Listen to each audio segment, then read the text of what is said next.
I don't want to pay $80 for a good meal just because it's healthy for me. Do you? Absolutely not. Right. So that's been the hardest part, is getting the recipes that work and taste good, finding ingredients that weren't going to cost us $1 million. And yeah, I think since we moved down here, like I said earlier, we've really learned that. Psych! Stop! Hold that thought. Tal, your first load of buns are out.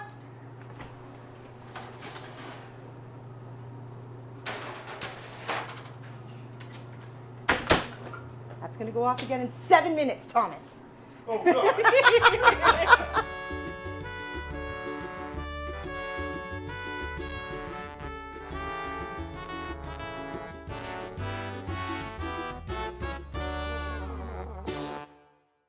Welcome to Gluten Free YYC. My name is Maggie McKenzie, and I live in Calgary, Alberta, aka YYC. I've been diagnosed with celiac disease for about 10 years now, and that means that I can't safely eat gluten. Celiac disease is an autoimmune disease, and it causes a permanent disability to digest gluten. And gluten is found in wheat, in barley, in rye, and in triticale. And it's a protein. When you are diagnosed with celiac disease, that means that you cannot digest that protein that is found in gluten. Eating gluten-free comes with plenty of challenges, but eating out is one of the biggest. That's why I'm excited to be showing you some of Calgary's fully gluten-free restaurants and bakeries. Today we're at the Keto Cache, a keto bakery in Calgary's northwest. First, we'll be chatting with Shannon. We opened this location on April 7th, a year and a half ago. Oh.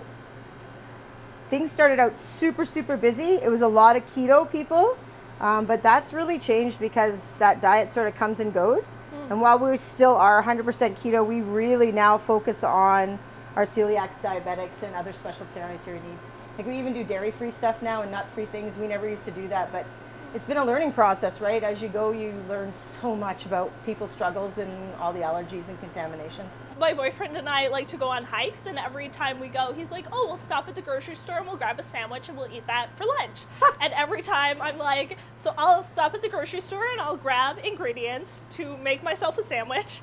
And then Right. I was here and I was like, wait, they have like pre-made sandwiches. I can just come here and have a pre-made sandwich for my hike. Yes, you and can. I got so excited. We had started something called the Keto Diet at that time. We thought we'd give it a try, and we were sold out by 11 o'clock that morning. So we knew we were onto something. So we did keto for a while, and then we got really lucky and had the president of Celiac Canada stop by and talk to us and explain the plight of celiacs. And it was life-changing. Actually, we had no idea about the struggles and how hard it was to find stuff that was safe and the sensitivities and all of that. So we had a big chat with her, and then we went from there. We learned as much as we could at the time, shut the business down, cleaned absolutely everything out, sterilized everything from the fans to the ovens to everything, because flour can stay in the air for 72 hours. So once we were contamination free, we went 100% gluten free, and that was 7 years ago. We actually just recently closed our bakery up north in Grand Prairie because we're now going into grocery stores. So we started out as the Keto Cache, and now or the Keto Cafe, now we're the Keto Cache, and we are now rebranding to KC Gluten-Free, Sugar-Free. We started out just as a regular bakery, and it just wasn't, there's a lot of other bakeries out there. So when we morphed into gluten-free, sugar-free, and went really 100% celiac friendly, things really changed a bit. For one, your ingredients are really, really high. A lot of other bakeries, they can use cheap ingredients or more affordable ingredients, I can say, but for diabetics, all the other sweeteners out there, there's a lot of options, but not a lot of healthy options. So Swerve and Stevia and a couple of the other ones, they're highly processed, and a lot of people have reactions to it. Monk fruit is 100% natural. It's out of Asia. It's very under-processed, so it's a very simple way in which they get the monk fruit. And it's 100% diabetic friendly. It doesn't register on the glycemic index, so people don't have to bolus for it. So we've had customers up north at our other store that were on insulin when they first started coming in, and they managed to get off insulin just by eating healthy, controlling your diet, and getting the bad sugars out of the way. But let's be honest. A bag of white death sugar at the store, 10 kilogram bag, costs you what? $15, $17? Yeah. 10 kilogram bag of monk fruit, $248. Oh my goodness. So it's hard, and I think the hardest part about the journey has been coming up with ingredients in the first part, right, that were healthy, good recipes that tasted good, because as anybody who's been gluten-free long enough knows that, man, there's a lot of gross gluten-free stuff out there, but it's getting much better. So creating recipes was the hardest part in the beginning. It took a lot of hours. We threw out a lot of things. The learning curve was massive. Even though you get the science and you get the ingredients, it's still quite a learning process, as anybody in this industry knows. And then I'd say trying to find source ingredients that are affordable once we had good recipes was definitely a hard thing to go. And then a normal bakery's profit margin is 30 to 40% on average. Ours was 7 to 10 before COVID, and now we don't have a profit margin. Oof. Because I refuse to raise our prices. We should not have to pay more to eat healthy. It's not fair. It's not fair to those of us who can't eat it. It's just not. I don't want to pay $80 for a good meal just because it's healthy for me. Do you? Absolutely not. Okay. Since we moved down here and started our store, we've really started to expand our product line. We have way more dairy-free things now. We're doing nut-free options as well. So it's been a long, diverse journey to get where we are today. We're excited to be going into grocery stores with some of our products, and excited to keep making new things and finding a way to help people stay healthy. All right. Okay. On to the next one. You know what is a side effect and a hard thing about eating healthy? Tell me. All the prep that has to go into it. Yes. Oh my god. Like, yes.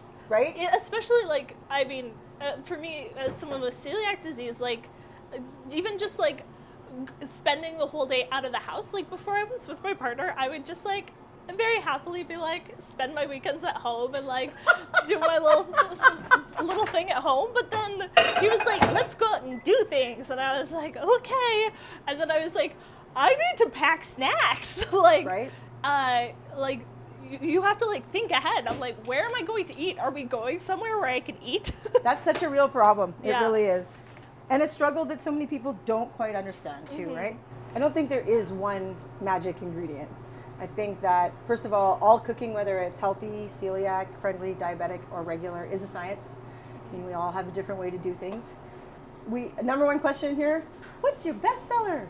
That question, like, honest to goodness. So we did a test up north, and when we first started this out, we decided that we would put it out there, and if it sold really well, we'd make it again. If it didn't, we didn't. And so through that process, we have tried, literally, we have made hundreds and hundreds of things, and we're down to about 85 things now. Small 85.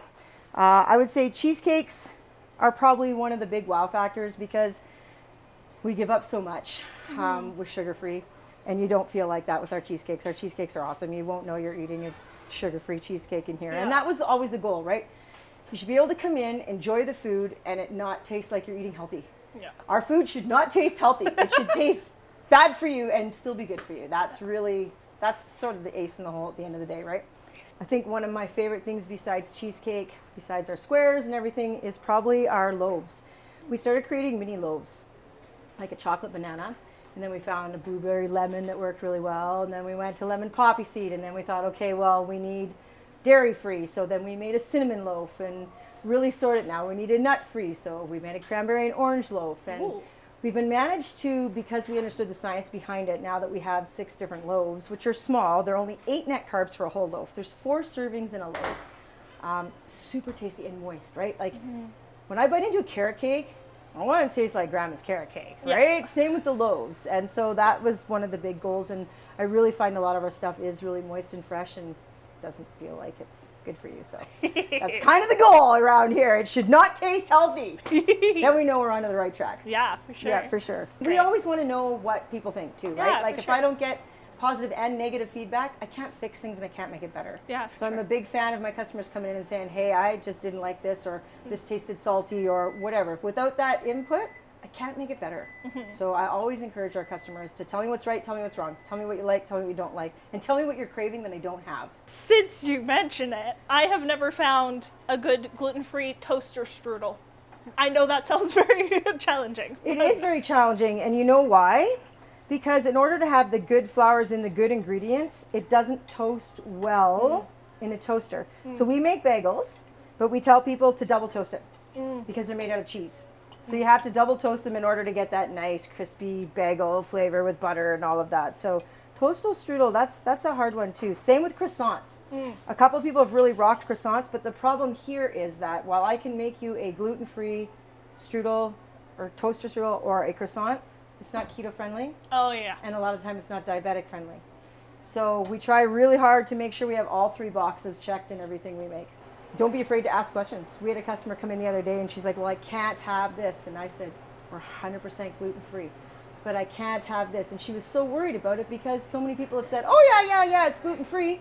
And it wasn't. And she's been sick. So don't be afraid to ask questions. Ask them 10 times if you have any concerns whatsoever. Read what's in your food. Be aware of what goes in your body. And I think, especially for people like you and I, we've learned that, okay, so you don't think you have a gluten intolerance. Take gluten out of your diet for 2 weeks and see how you feel. See if it makes any difference. Take sugar out of your diet, see how you feel. Take dairy out of your diet, whatever it takes. But if you're not feeling 110% all the time, I would probably look into that. You get sick a lot, what are you eating? I mean, sleep plays a factor in other things too, but I really believe for the average person it's food. What are we putting in our bodies? You know what? That's exciting because gluten-free food, just in the last 10 years alone, has gone amazing, right? Like we have all these new options and ways to cook and things and ingredients out there that are becoming more accessible that we didn't even know about 10 and 20 years ago. So future of gluten-free, I think, is expanding. I think it's getting better and better. So I think our industry is going in the right direction. I think we're doing a lot of great things to help people eat healthy and stay healthy. I wish we had more options for 100% gluten-free, but at least we have some. So I am hoping that the future holds lots of yummy things for us. Yeah.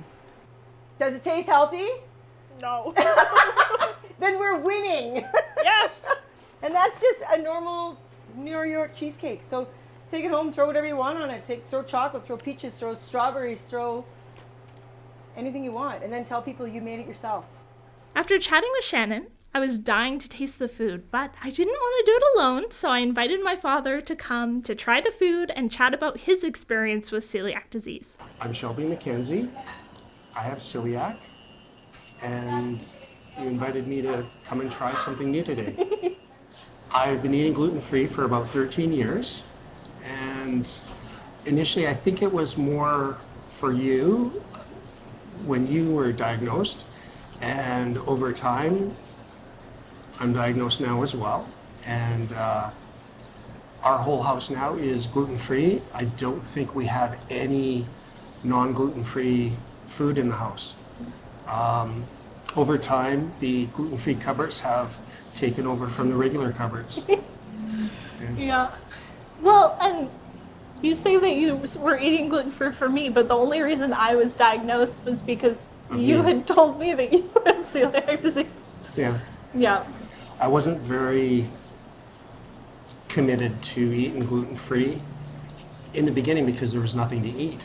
It was hard to find something. Eating out was a nightmare, and finding good gluten-free, already made food was difficult at best. And so I wasn't really committed at the beginning. But now we are. And we can actually even make a gluten-free dressing for turkey that actually tastes good and doesn't fall apart. Amazing. Yeah. Yeah, I love it. I love going home for Christmas because I'm like, everything is gluten-free for me. Yeah. It's very nice to not have to worry about it. Yeah, exactly. My relationship with eating out does not exist. We don't eat out very often. If we do, it's once in a blue moon. And we stay home most of the time just because of the consequences of eating out, cross-contamination, and the discomfort afterwards. My journey with celiac disease and eating gluten-free has been up and down. Some days are good, some days are bad. Lately, it's been really good because I've gotten to the point where we don't eat out anymore, so I don't have to worry about the consequences of cross-contamination. Don't have to worry about going somewhere and getting sick. A place where celiac disease comes up that most people don't think of is when you're traveling. In an airport, you don't have readily available food. Your options are limited to a coffee shop that sells donuts, but they don't sell anything that's gluten-free. Most restaurants in confined areas, such as in an airport, don't have that either. So you're really restricted with what you can eat, or if you can even eat when you're in an airport. Or when you're traveling, you don't know the community you're going to. You can do some research, but it's not always great. So you find that you don't eat out. Or when you're traveling by car and you're going on vacation and you stop to get gas and you want to get a snack, you don't always have good options because there's not much available in a convenience store at a gas station. What do I want people to know about celiac disease? Good question. It's interesting. When people started to realize that celiac disease was an issue, a lot of people got on the bandwagon and they all wanted to join in and not eat gluten. Now people are realizing that it's a necessity, not a fad. And now it's becoming more common. In the beginning, I didn't take it seriously either.